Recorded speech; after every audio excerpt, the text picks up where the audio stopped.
퇴직 후 평생의 노후를 걸고 강남 부동산에 투자했던 사람입니다. 그리고 모든 걸 잃은 사람입니다. 하지만 이 이야기는 단순한 투자 실패 이야기가 아닙니다.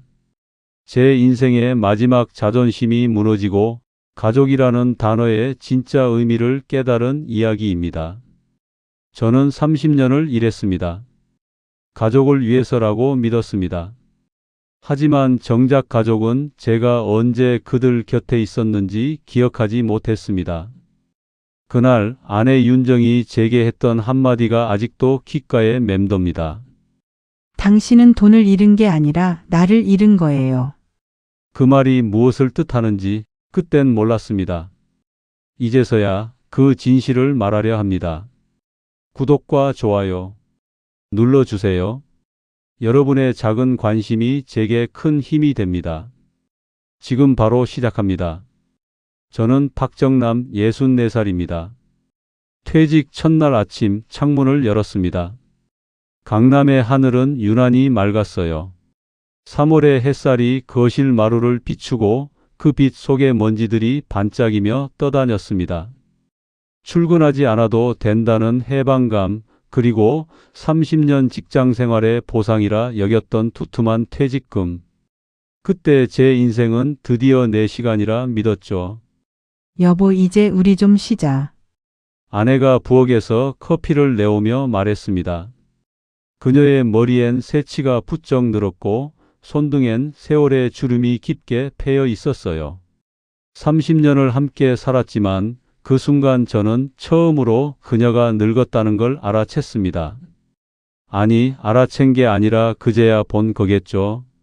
저는 웃으며 대답했습니다. 이제부터가 진짜 시작이지. 그녀는 잠시 제 눈을 보다가 고개를 돌렸습니다. 창밖을 바라보는 그녀의 옆 얼굴이 쓸쓸해 보였지만 저는 그냥 지나쳤어요.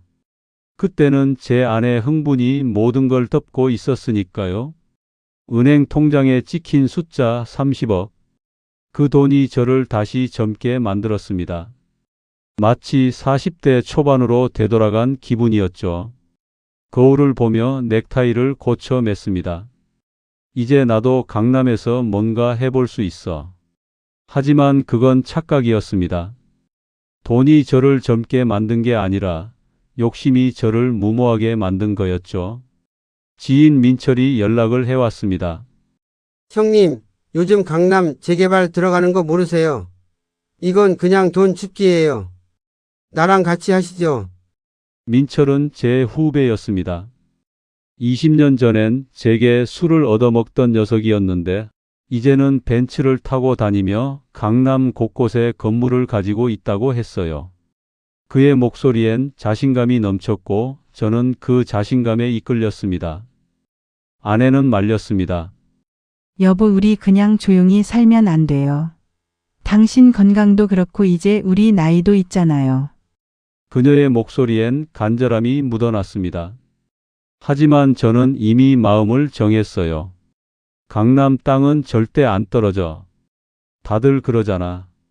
그 말이 얼마나 위험한 주문이었는지 그땐 몰랐습니다. 그날 저녁 아내는 아무 말 없이 설거지를 했습니다. 싱크대 앞에 선 그녀의 등이 작아 보였어요. 저는 거실 소파에 앉아 부동산 뉴스를 보며 계산기를 두드렸습니다. 30억으로 건물 하나 사면 월세가 500은 나오겠지. 그럼 우리 노후는 문제 없어. 하지만 그 계산 속엔 아내의 한숨 소리는 들어가지 않았습니다. 민철이 소개한 부동산 사무실은 번쩍이었어요. 강남역 근처 오피스텔 12층, 통유리창 너머로 고층 빌딩들이 한눈에 들어왔습니다. 직원들은 제 이름을 부를 때마다 대표님이라 했고 커피잔 밑에는 금색 명함이 반짝였죠. 그 순간 저는 마치 제가 그들과 같은 부류의 사람이 된 것 같았습니다. 박정남 대표님, 이건 진짜 보물이에요. 역세권, 개발 확정, 임대 수익 월 600만 원. 이런 매물은 지금 아니면 못 잡습니다. 전문 용어들이 쏟아졌지만 저는 절반도 이해하지 못했어요. 하지만 분위기에 취했습니다. 벽에 걸린 성공 사례들, 테이블 위에 펼쳐진 개발 계획도, 그리고 무엇보다 민철의 확신에 찬 눈빛, 형님, 이거 놓치면 평생 후회합니다. 계약서에 사인하는 순간 제 심장은 뛰었죠. 손이 떨렸습니다. 30억이라는 돈이 한 번의 사인으로 움직인다는 게 믿기지 않았어요. 하지만 동시에 그 사인이 저를 성공한 사람으로 만들어줄 거라는 환상에 사로잡혔습니다. 이제 나도 강남 건물주다. 그날 저녁 아내에게 말했습니다. 우리 노후는 걱정 없어. 매달 월세가 들어오면 우리 둘이 여행도 다니고 그러자. 그녀는 잠시 제 눈을 바라보다 말했습니다. 노후가 아니라 당신이 다시 일하는 것 같아요.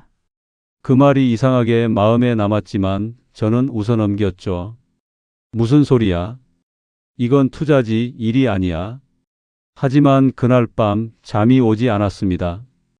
침대에 누워 천장을 바라보며 문득 아내의 말이 떠올랐어요. 당신이 다시 일하는 것 같아요.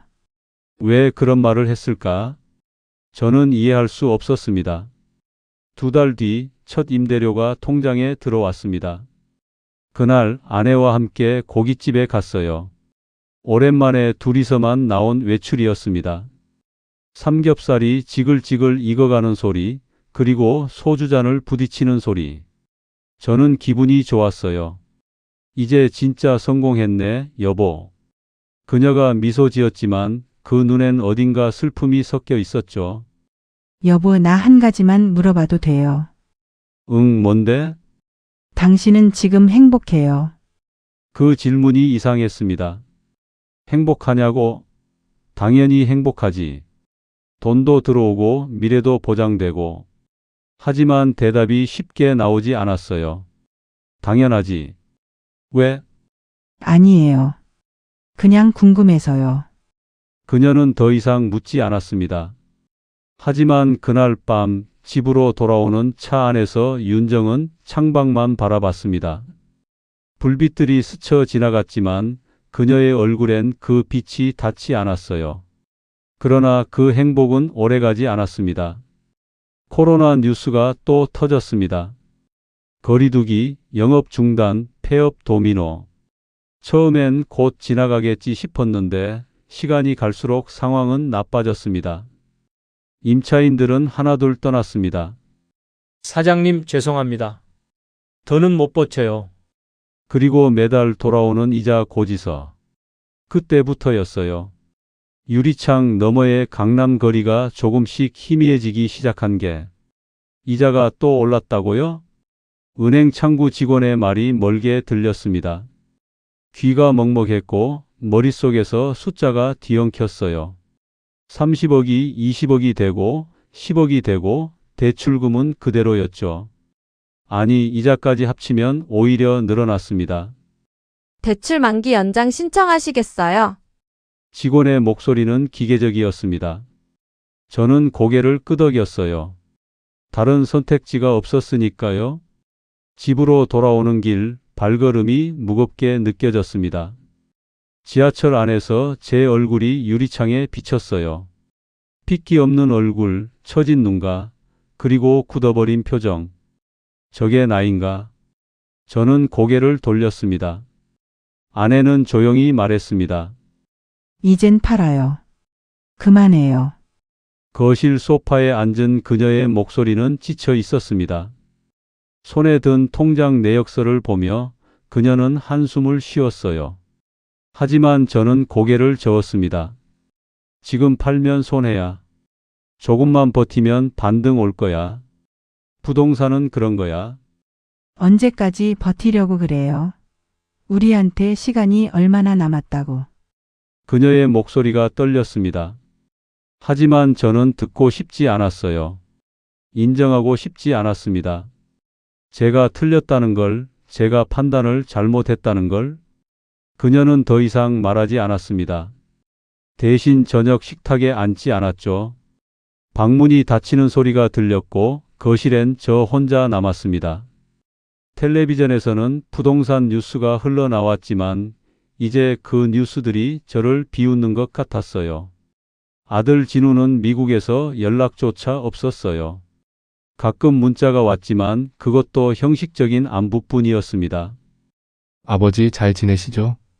응, 잘 지낸다라고 답장했지만 정작 제 상황은 말하지 못했어요. 한 달 전 진우가 잠깐 귀국했을 때였습니다. 아버지 요즘도 그 부동산 하세요? 냉소 섞인 말투가 귓가에 남았습니다.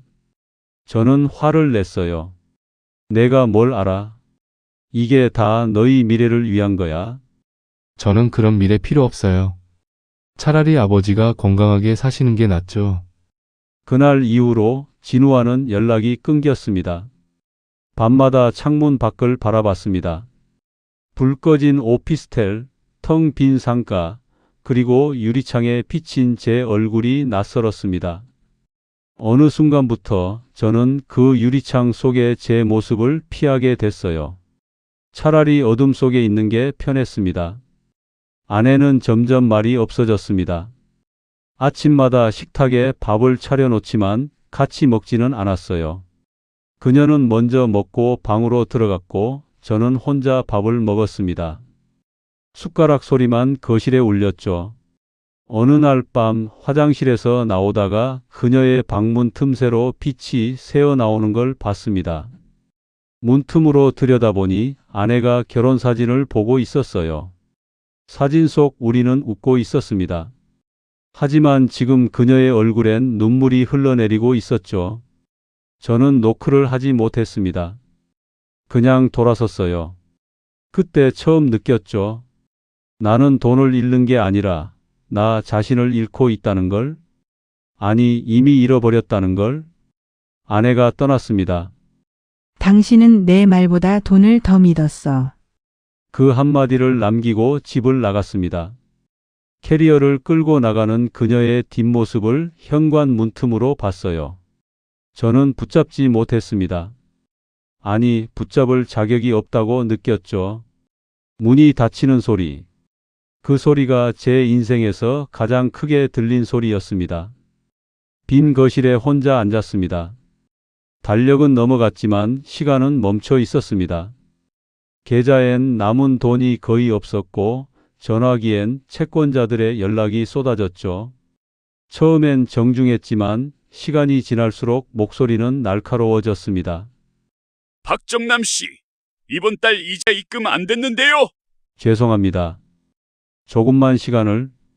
시간은 이미 충분히 드렸습니다. 법적 절차 들어갑니다. 전화를 끊고 나면 손이 덜덜 떨렸어요. 민철에게 전화를 걸었습니다. 야, 이게 어떻게 된 거야? 너 확실하다며? 형님, 나도 손해봤어요. 요즘 시장이 어떤데 나중에 얘기하죠. 그의 목소리는 차가웠습니다. 더 이상 형님이라는 호칭에 온기가 없었어요. 저는 핸드폰을 던져버리고 싶었지만 그럴 수도 없었습니다. 그게 유일한 연결고리였으니까요. 그때 깨달았죠. 이 세상엔 확실한 정보 따윈 없다는 걸.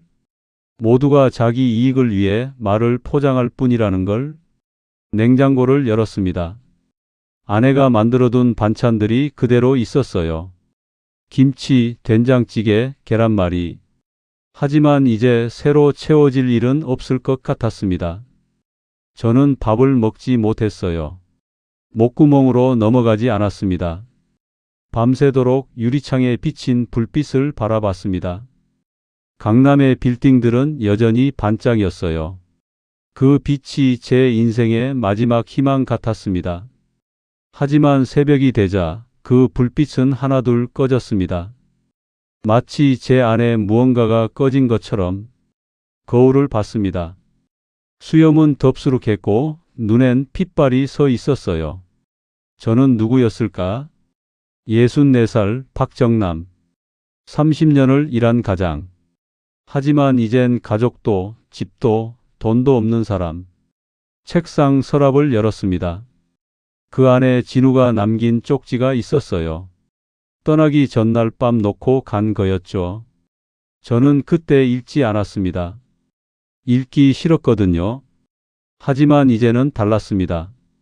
아버지, 저는 아버지가 성공하는 모습보다 그냥 웃고 있는 모습이 보고 싶었어요. 엄마도 그랬을 거예요.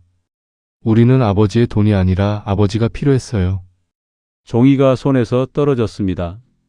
눈물이 났습니다. 64년을 살면서 처음으로 제대로 우는 것 같았어요.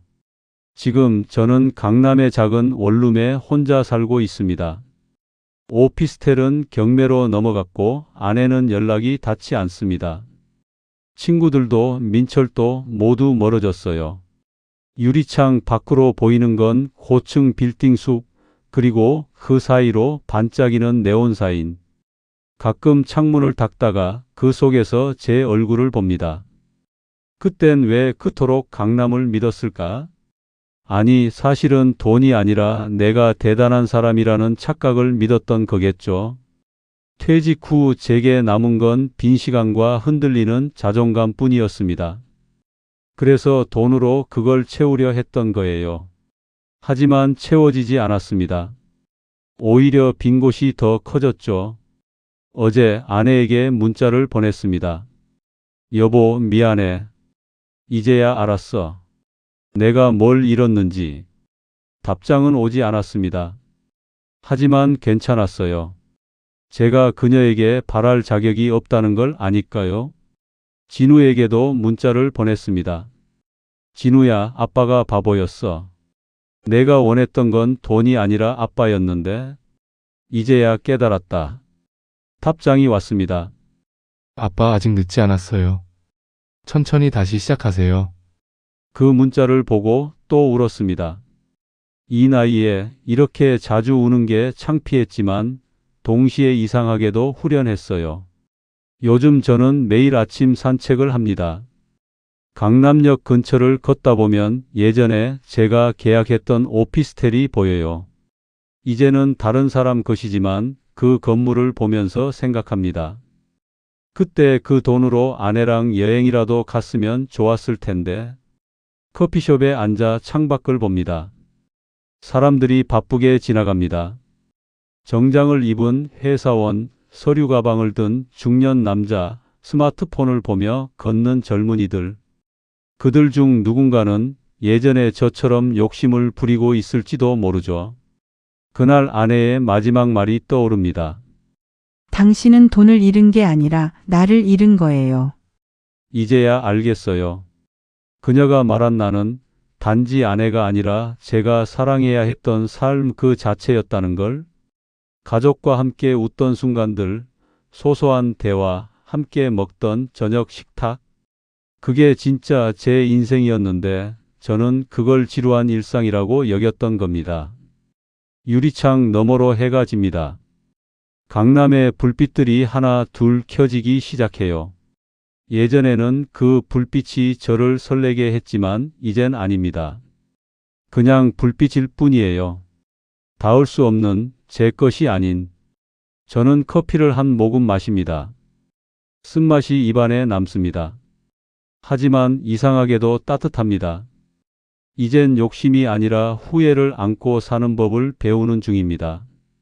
그리고 아마도 그게 제가 이 나이에 배워야 할 마지막 수업인 것 같습니다.